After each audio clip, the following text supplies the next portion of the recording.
अल्हम्दुलिल्लाह वहदहु ला शरीक लह वस्सलातु वस्सलामु अला मन ला नबिय्य बअदह अम्मा बअदु फ़अऊज़ु बिल्लाहि मिनश शैतानिर रजीम बिस्मिल्लाहिर रहमानिर रहीम कुतिबा अलैकुमुस सियाम कमा कुतिबा अलल लज़ीना मिन क़ब्लिकुम सदक़ल्लाहुल अज़ीम व सदक़ रसूलुहुन नबियुल करीम व नहनु अला ज़ालिका मिनश शाहिदीन वश्शाकिरीन वल्हम्दुलिल्लाहि रब्बिल आलमीन। अल्लाह रब्बुल इज़्ज़त का बेहद शुक्र है, बेहद करम है कि अल्लाह पाक ने हमें आज 28 शाबान मुअज़्ज़म है, इंशाअल्लाह ताला 1-2 दिन के अंदर रमज़ान मुबारक का महीना शुरू होने वाला है। ये अल्लाह का बड़ा करम है कि अल्लाह ने हमें रमज़ान के करीब तक पहुँचा दिया। अल्लाह ताला से दुआ है कि अल्लाह पाक हमें रमज़ान की बरकतें, रमज़ान की रहमतें, रमज़ान की मग़फ़िरत नसीब फरमाए। रमज़ान मुबारक के अंदर 2 इबादतें ख़ास हैं, बाकी इबादतें आम दिन में भी मौजूद हैं, लेकिन रमज़ान मुबारक के अंदर 2 इबादतें हैं जो ख़ास हैं। एक इबादत दिन की है, एक इबादत रात की है। दिन की इबादत जिसका नाम रोज़ा है और रात की इबादत जिसका नाम तरावी है।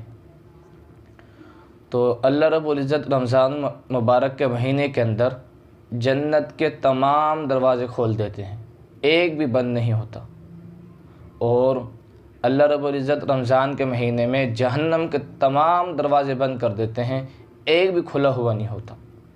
तो अल्लाह पाक इस महीने में अपने बंदों की मग़फ़िरत करना चाहते हैं कि मेरे बंदों की मैं मग़फ़िरत कर दूँ, मेरे बंदे मेरे करीब आ जाए। इसलिए अल्लाह पाक ने हमें रमज़ान का महीना नसीब फरमाया ताकि हम दिन में रोज़ा रखें, तक़वा इख्तियार करें और रात को तरावीह पढ़ें, अल्लाह का शुक्र अदा करें कि हम तरावीह अल्लाह के सामने हाथ बांध के खड़े हो जाएं। तो रोज़ा कुरान करीम के अंदर अल्लाह पाक फरमाते हैं कुतिबा अलैकुमुस सियाम, तुम्हारे पे रोज़ा को फ़र्ज़ कर दिया गया है। और इसी तरह तुम्हारे से पहले जो उम्मतें गुज़री हैं, तुमसे पहले जो लोग गुज़रे हैं, उन पर भी रोज़ा फ़र्ज़ था। तो अल्लाह ने सिर्फ़ हम पर रोज़ा फ़र्ज़ नहीं किया, हम पे रोज़ा फ़र्ज़ नहीं किया, पिछली उम्मतों पे भी अल्लाह रब्बुल इज़्ज़त ने रोज़े को फ़र्ज़ फरमाया था। रोज़ा रखने से गर्मी भी है, बंदा मज़दूरी करता है, काम करता है, लोग समझते हैं कि हम रोज़ा नहीं रख सकते। देखो हकीमुल उम्मत अशरफ अली तहनवी रहमतुल्लाह अलैह फरमाते हैं कि अल्लाह रब्बुल इज़्ज़त इंसान को उस काम का हुक्म नहीं देते जो वो काम कर नहीं सकता। यानी अल्लाह के इल्म में था कि मेरे बंदों ने मज़दूरी भी करनी है, मैं रोज़े का हुक्म फिर भी दे रहा हूँ। मेरे बंदों ने काम भी करना है, मैं रोज़े का हुक्म फिर भी दे रहा हूँ।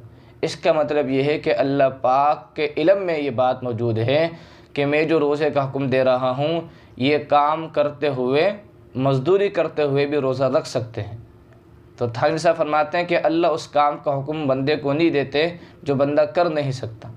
तो अल्लाह रब्बुल इज़्ज़त ने जो रोज़े का हुक्म फरमाया है, हम मज़दूरी करें या घर बैठें, हमने रोज़ा रखना है, हम पर फ़र्ज़ किया गया है। और रमज़ान मुबारक की तरावी जो रात की इबादत है, तरावी पढ़ने पर फ़ज़ाइल क्या हैं? अल्लाह के नबी सरकार दो आलम सल्लल्लाहु अलैहि वसल्लम ने इरशाद फरमाया, जो बंदा रमज़ान की रात तरावी पढ़े और ईमान के साथ पढ़े और सवाब की नीयत से पढ़े, तो अल्लाह रब्बुल इज़्ज़त उस बंदे के तमाम गुज़िश्ता यानी पिछले तमाम गुनाहों को माफ़ फरमा देते हैं। कितनी बड़ी फ़जीलत की बात है कि रमज़ान मुबारक के अंदर तरावी पढ़ने पर इस नीयत से पढ़ें, ईमान के साथ, सवाब के साथ, तो अल्लाह रब्बुल इज़्ज़त उस बंदे के पिछले तमाम गुनाहों को माफ़ फरमा देते हैं।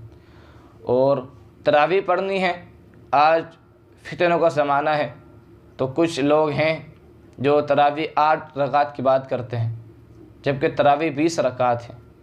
20 रकात तरावी सरकार दो आलम सल्लल्लाहु अलैहि वसल्लम की सुन्नत है, सहाबा इकराम का तरीक़ा है और उम्मत का इजमा है। उम्मत में ये तसलसल से सिलसिला चल आ रहा है। मस्जिदुल हराम हो, वहाँ 20 रकात तरावी है, मस्जिद नबवी हो, वहाँ 20 रकात तरावी हैं। तो तरावी 20 रकात है। हदीस पाक के अंदर है, मैं हदीस तिलावत कर देता हूँ। अन इब्न अब्बास रज़ी अल्लाह ताला अन्हु अन्न रसूलुल्लाह सल्लल्लाहु अलैहि वसल्लम कान युसल्ली फ़ी रमज़ान 20 रकातन वल वित्र। ये हदीस मौजूद है मुसन्निफ़ इब्न अबी शैबा जिल्द नंबर 2 सफ़ा नंबर 284 पे। यह हदीस मौजूद है कि अल्लाह के नबी हज़रत इब्न अब्बास रज़ी अल्लाह ताला अन्हु फरमाते हैं कि हुज़ूर नबी करीम सल्लल्लाहु अलैहि वसल्लम रमज़ान में 20 रकात तरावी पढ़ते और वितर पढ़ते। तो 20 रकात हुज़ूर रमज़ान के अंदर तरावी पढ़ते थे, इसलिए हम कहते हैं 20 रकात तरावी पढ़ना यह पैगंबर का तरीक़ा है और सहाबा का तरीक़ा है और उम्मत का इजमा है इसके ऊपर। तो हमें तरावी भी पढ़नी है और 20 रकात पढ़नी है। यहाँ एक बात ज़हन नशीन फरमा लें, कुछ लोग कह देते हैं कि 20 रकात तरावी तो हज़रत उमर ने शुरू कराई। हज़रत उमर ने तरावी 20 रकात शुरू नहीं कराई, 20 रकात तो हुजूर पढ़ते थे। हाँ, तमाम सहाबा इकराम को एक जगह जमात के साथ हज़रत उमर फ़ारूक रज़ी अल्लाह तआला ने कराया है। आज लोग कहते हैं कि तरावी 20 रकात बिदअत है। मुझे बताओ, वो लोग ये बात मानते हैं कि हज़रत उमर रज़ी अल्लाह तआला अन्हु 20 रकात तरावी के कायल हैं, तो आप मुझे बताओ अगर 20 रकात तरावी बिदअत बन जाएगी तो उमर रज़ी अल्लाह तआला अन्हु जो तरावी पढ़ रहे हैं कि वो बिदअत करते थे। और यह बात याद रखें, अगर हज़रत उमर ऐसा बंदा जिसके बारे में हुज़ूर ने फरमाया मेरे बाद कोई नबी होता तो वो उमर होता, अगर वही बंदा दीन पर अमल नहीं करेगा तो मुझे बताओ फिर अमल दीन पर करेगा कौन। इसलिए हज़रत उमर रज़ी अल्लाह तआला अन्हु हमारे ईमान का हिस्सा है। हज़रत उमर रज़ी अल्लाह तआला अन्हु ने 20 रकात शुरू नहीं कराई। 20 रकात तो पैगंबर का तरीक़ा है, हुज़ूर पाक का तरीक़ा है सल्लल्लाहु अलैहि वसल्लम। तो अल्लाह ताला हमें 20 तरावी भी पढ़ने की तौफ़ीक़ अता फ़रमाए और 20 रकात पढ़ने की तौफ़ीक़ अता फ़रमाए, और अल्लाह ताला हमें रमज़ान के अंदर और रोज़ा रखने की तौफ़ीक़ अता फ़रमाए। मैं ये बात कसदन ये बात कह रहा हूँ कि लोग इसमें बहुत सुस्ती करते हैं, रोज़ा नहीं रखते, थोड़ी सी परेशानी थोड़ी सी बीमारी का बहाना बना के रोज़े को छोड़ देते हैं। ऐसा नहीं करना चाहिए, इस पर बड़ी रहमतें हैं, बड़ी बरकतें हैं। और एक बात यहाँ मैं और भी कह दूँ कि कुछ लोग रोज़े को साइंस पे तोलते हैं, साइंस की बातें करते हैं कि जो बंदा रोज़ा रखेगा साइंस ये कहती है उसको फ़लाँ फ़ायदा होगा, साइंस कहती है कि फ़लाँ जिस्म में उसकी तब्दीली आती है, फ़लाँ उसको काम होता है, फ़लाँ फ़ायदा है, साइंस से तहक़ीक़ पेश करते हैं। ये बात याद रखो, हमने जो रोज़ा रखना है साइंस के तहक़ीक़ पे नहीं रखना, अल्लाह का हुक्म समझ के रखना है। अगर हम साइंस के तहक़ीक़ पर रोज़ा रखें, अगर खुदा ना खास्ता कल साइंस बदल जाए तो जो लोग जिस साइंस की वजह से रोज़ा रखते थे वो रोज़ा छोड़ देंगे, कहेंगे भाई जो फ़ायदे साइंस ने बताए थे वो तो है नहीं, हम रोज़ा क्यों रखें। इसलिए साइंसी तहक़ीक़ को छोड़ें, सिर्फ इतना ही हमारे लिए काफ़ी है कि हमें अल्लाह का हुक्म है, अल्लाह रब्बुल इज़्ज़त में रोज़ा रखने का हुक्म दिया है। तो अल्लाह ताला मुझे भी अल्लाह आपको भी दिन के रोज़ा रखने की तौफ़ीक़ अता फ़रमाए और रमज़ान की रात में तरावी पढ़ने की तौफ़ीक़ अता फ़रमाए, और वो भी 20 रकात तरावी पढ़ने की तौफ़ीक़ अता फ़रमाए। अल्लाह मुझे भी अल्लाह आपको भी इस पर अमल करने की तौफ़ीक़ अता फ़रमाए। अक़ूलु क़ौली हादा व अस्तग़फ़िरुल्लाह व आख़िरु दअवाना अनिल हम्दुलिल्लाहि रब्बिल आलमीन।